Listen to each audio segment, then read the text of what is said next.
Fala galera do Rock Load, beleza? E aí, como é que vocês passaram o Natal? Tudo certo? Espero que tenham tido um ótimo Natal. E estamos de volta aqui no canal essa semana para ilustrar aquela retrospectiva, né? O fim de ano tá chegando, sempre tem aquela relembrar como foi o ano que passou, mas também não são só coisas boas, né? São coisas ruins. Vamos falar hoje aqui sobre aqueles filmes que deram um certo nervosinho na gente, aquele lado sombrio da lista. Sente-se na sua poltrona, pegue a sua pipoquinha e venha se divertir com o nosso Top 10 piores filmes de 2019. Lembrar vocês também de se inscrever aqui no canal, ativar o sininho de notificações para receber aí os avisos de vídeos todas as semanas sobre o mundo do cinema, com resenhas e especiais aí para vocês. Também, é claro, não deixe de conhecer o nosso perfil no Instagram e também curtir nossa página no Facebook, além do perfil no Twitter. E também acessar, é claro, o site do Rockload, www.rockload.com.br, com o melhor conteúdo aí sobre rock and roll, cultura pop e cinema. Vocês vão se divertir vendo essa lista aqui que a gente preparou pra vocês. Quer dizer, vocês vão se divertir, mas a gente passou nervoso, né? Meu Deus, esse filme, cada filminho. Vou falar pra você, esse ano o cinema mainstream foi brabo, hein? Meu Deus, tem muita coisa chata, muita coisa irritante. Mas a gente tá aqui por vocês, a gente vai bem mostrar aqui pra vocês o que é melhor vocês não conferirem. Bom, evidentemente a gente tenta ver bastante filme pra poder fazer os vídeos aqui, mas a gente não consegue ver tudo, né, também. Às vezes os filmes não passam pela cidade, ainda não chegou pra assistir pela internet, né, com qualidade pelo menos. Então, a gente se esforçou bem. Há alguns filmes que a gente acabou não assistindo, por exemplo, Os Parsas 2, né? Muita barata. Mas não presta! Esse filme, você tem uma noção da falta de vontade de assistir um filme desse, é que teve uma loja aqui na cidade que lançou uma promoção que você comprava dois pedaços de torta e um refrigerante e você podia assistir o filme, ganhava um ingresso para assistir o filme. Mesmo assim, não conseguiu me estimular o suficiente para assistir essa pérola, né, do cinema nacional, que deve ser Os Parsas 2. Nem com Coca-Cola me convenceram a ir assistir Os Parsas 2. E sem falar de Cats, adaptação para os cinemas da famosa peça da Broadway que já tá levando uma surra da crítica especializada. Enfim, foram filmes que não assistimos, então Eu não sou capaz de opinar. mas dentro do que assistimos, essas são as 10 maiores desgraças do cinema deste ano que está acabando. Número 10, Ma, do diretor Tate Taylor, um cara que já fez o legal Histórias Cruzadas e filmes medianos como A Garota no Trem. E agora atinge o fundo do poço com esse Ma, um suspense que não tem suspense. Contando a história da personagem título feita pela talentosa Octavia Spencer. Ah, coitada, por que você se envolve com filmes assim? Enfim, ela vive uma mulher que sofre com traumas por ter sofrido bullying em seu passado e começa a atrair adolescentes para sua casa tentando aparentemente fazer amizade e festas com eles. Mas coisas estranhas vão acontecer e tal, e olha, tudo vira uma história superficial de vingança que não empolga, não assusta. É um trabalho realmente sem graça, com diálogos horríveis e personagens mal desenvolvidos. Número 9, MIB, Homens de Preto Internacional. Essa tentativa de retomar a clássica franquia estrelada por Will Smith e Tommy Lee Jones antes, inserindo agora personagens novos vividos pela Tessa Thompson e pelo Chris Hemsworth. Uma atuação tão apática que mal dá pra acreditar que a gente gosta dele como Thor. Se fosse só esse o problema do filme, tava bom. A trama é só uma reciclagem dos filmes passados e conta ainda com a síndrome do M. Night Shyamalan de querer fazer surpresas no meio da história que acabam por deixar tudo pior ainda. Só fez a gente ter mais saudade dos filmes antigos mesmo. Número 8, o Projeto Gemini, do diretor Ang Lee. Ang Lee, um cara que já nos apresentou filmaços como o Tigre e o Dragão e as Aventuras de Pi, entre outros, entrega um dos filmes de ação mais decepcionantes dos últimos anos, para contar essa história sobre um agente vivido pelo Will Smith que acaba tendo que enfrentar uma versão dele mesmo, só que 20 anos mais jovem. Em meio a uma trama de espionagem bem arroz com feijão, que atrapalha imensamente os tais avanços tecnológicos que o filme prometeu. Afinal, ele foi filmado com câmeras que possuem uma definição pelo menos 6 vezes maior do que os filmes convencionais, o que ainda atrapalha as cenas de ação e deixa alguns efeitos digitais bem falsos, escancarando os pixels usados. Com uma história tão fraca não dá pra revolucionar nada no cinema não. Parem as máquinas, porque agora vai aparecer alguém que usa esse tipo de foto aqui, ó, de perfil, comentando putaço, porque a próxima posição que vai ter agora aqui entrou na lista. Número 7, Rambo, Até o Fim. O quinto filme da franquia do ex-herói de guerra que sempre atrai a guerra até ele. Cara, eu cresci assistindo todos os filmes do Rambo, acho o primeiro muito bom, o segundo um clássico da ação, e o 3 e o 4 bom. Olha, esse novo filme parece tudo, parece Busca Implacável, parece Desejo de Matar, só não parece Rambo. Sério, o Stallone não tá parecendo Rambo. Tudo isso para contar uma história onde ele precisa resgatar a sobrinha das mãos de sequestradores que escravizam mulheres. A ação é mal filmada, tem doses de preconceito contra os mexicanos, um roteiro mal escrito, cheio de soluções óbvias e clichês, né? E além dos vilões que não têm motivações nenhuma, são totalmente sem sentido. Aí chega o cara. Ah, mas esse filme aí retrata a realidade, cara. Vocês não entendem, vocês é tudo cheio de mimimi. Que realidade, cara. Que realidade, cara. Tá louco. Eu cresci assistindo os filmes do Rambo. E eu posso falar pra você, esse filme não tem nada a ver com o Rambo. É muito mal feito, cheio de clichê, mal roteirizado. É um filme infantil. Ai, tem uma ceninha de morte, vocês não gostam de... O que é cena de morte, cena de morte? Desde quando cena violenta quer dizer que o filme é adulto? Não é nada, é um filme ruim sim, você só tá defendendo aí por causa de ideologia. Número 6, X-Men Fênix Negra, a conclusão da saga dos X-Men iniciada há 19 anos atrás nesse universo concebido pela Fox. Um final realmente decepcionante. A verdade é que a franquia sempre teve altos e baixos, né? Mas nada explica as decisões equivocadas do roteiro, assinado por Simon Kinberg, também diretor agora e que já tinha adaptado a mesma história da Fênix Negra com o seu roteiro de X-Men, o confronto final em 2006. Ele repete tudo aqui, mas de um jeito pior.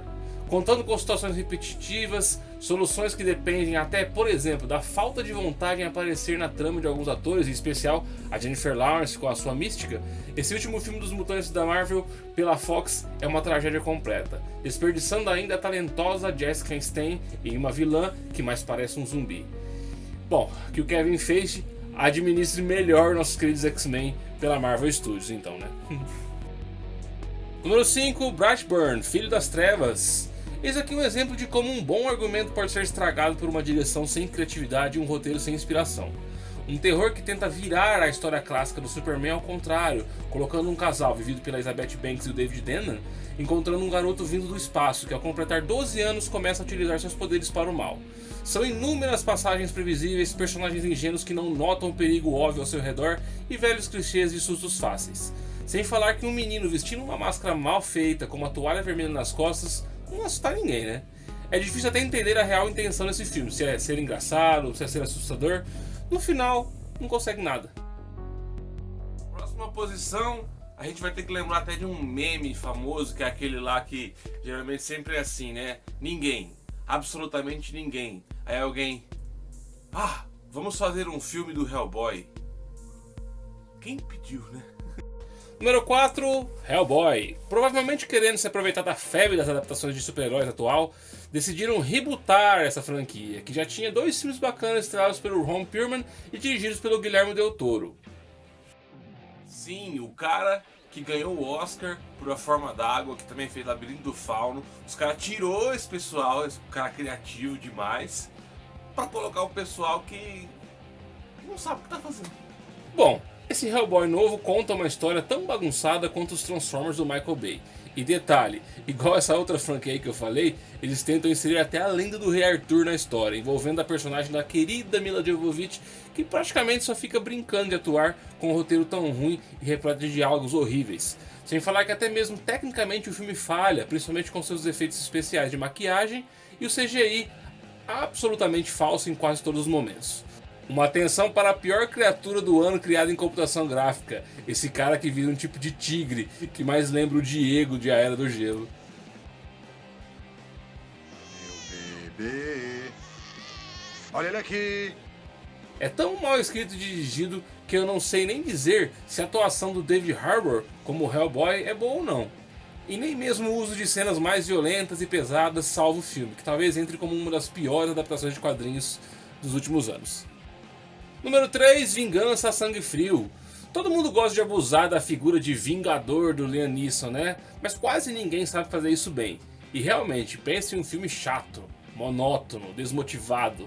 Toda essa chatice só pra contar a história do personagem do Liam que quer vingar a morte do filho. Olha, na moral, o diretor devia estar se achando Martin Scorsese pra conceber as cenas dos mafiosos e tal. Uma sucessão de situações repetitivas e mal elaboradas, com vários atores perdidos em cena e uma conclusão ridícula da trama.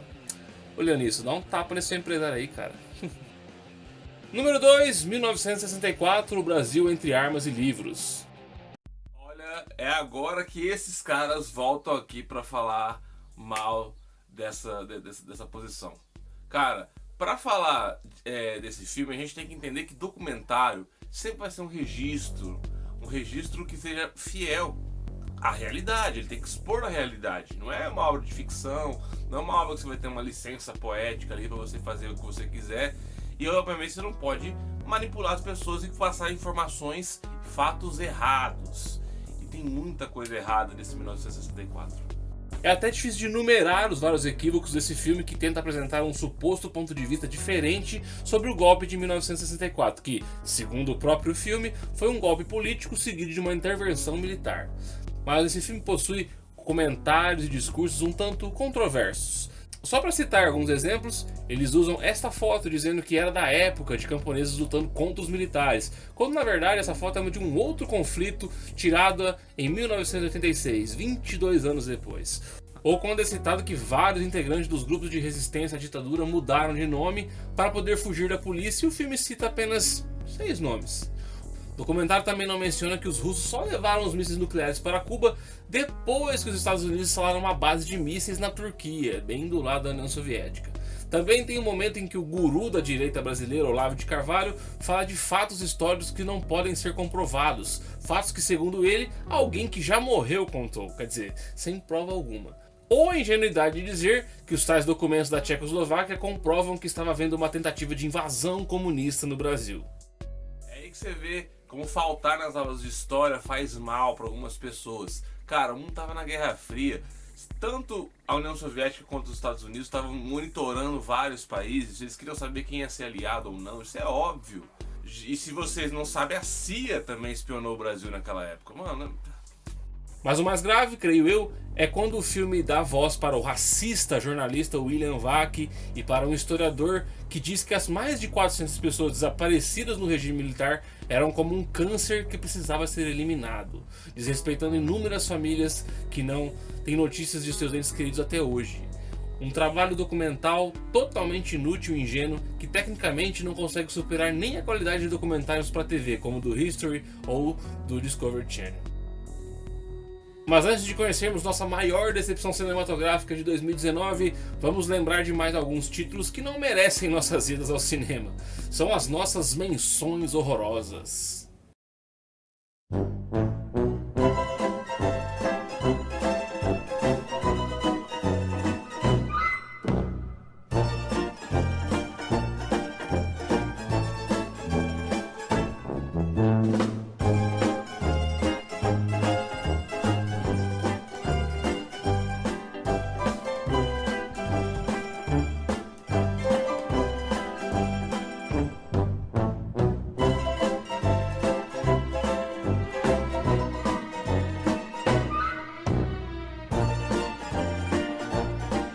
E vamos lembrar também daqueles que não foram ruins, mas a gente esperava um pouco mais, né?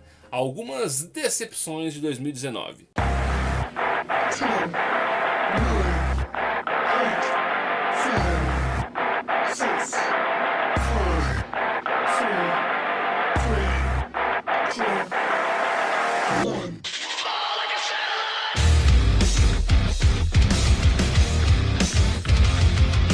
Tá curioso dessas menções aí, das decepções, né? Os 4 filmes são da Disney, né? Então, tipo assim, a decepção foi só pra gente, né? Porque eles ganharam bilhões esse ano. Número 1, Contato Visceral. E o nosso campeão de ruindade vem dela, nossa adorável Netflix. Tá bom, Netflix. Vocês deram pra gente o Irlandês, História de um Casamento esse ano. Obrigado, tá? Mas Contato Visceral, meus amigos. Olha, é até difícil descrever o que é esse filme. Ele conta a história de um casal, que é vivido aí pelo Armie Hammer e a Dakota Johnson, que encontram um celular que contém vídeos macabros de pessoas sendo mortas, supostamente pelos donos do aparelho, que é composto de um grupo misterioso de jovens. Em meio a isso, o personagem Armie é ameaçado por mensagens e ligações sinistras enquanto ele passa por uma crise e possível adultério em seu relacionamento. Olha, você pode tentar entender algo, pensar que é um filme sobre o ser humano e sua capacidade de não conseguir evitar traições amorosas, ou apego das pessoas que usam o celular demais, seguido de outros vícios como o álcool. Mas, cara, nada disso tem nexo nessa história, que conta ainda com um final realmente horrível. E olha que o diretor iraniano Babak Anvari, que tinha feito um terror exemplar com o seu Sob as Sombras 3 anos atrás, parecia ser um novo Shyamalan. Parecia um Shyamalan que faz o Sexto Sentido, Corpo Fechado, A Vila, mas meio que foi um Shyamalan que faz A Dama na Água, Fim dos Tempos, né? Nenhum elenco de grandes atores salva esse projeto da desgraça total, só restando a gente ficar com raiva por ter perdido nosso tempo vendo isso. É isso aí, galera. Vocês concordam com a nossa lista? No! No! No! Desculpe aí se tem algum filme que você gostou e tá na lista, foi mal. Comenta aí se você achou isso também. Comenta também se você achou que tinha mais alguma coisa ruim aí que passou despercebida aí, a gente não percebeu. E é isso, gente. Não se esquece aí, galera. Se inscreve aqui no nosso canal, ativa o sininho de notificações para receber aí os avisos de vídeos novos todas as semanas.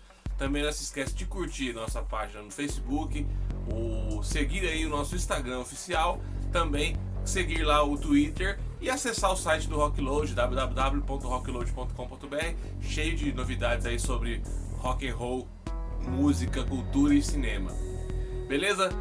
Logo mesmo a gente tá voltando aqui com a lista dos 10 melhores, tá? Então aguardem aí, logo logo a gente vai fazer o lado ao contrário dessa lista que a gente fez aqui agora. Beleza? Galera, muito obrigado. Até mais.